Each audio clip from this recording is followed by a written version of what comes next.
Hello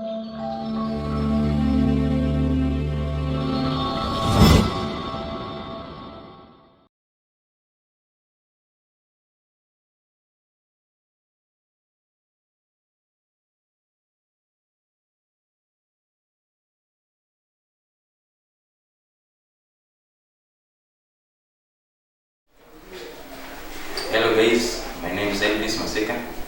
I'm a beneficiary of Tumaini. So Tumaini took me from the streets in the year 2009. I was there for about 1.5 years. They took me back to school, the primary, and then high school. And then they took me back to Tumaini Vocational Center to do my Electrical Wireman course. So I finished and I'm graduating on the 2nd June. So welcome you guys.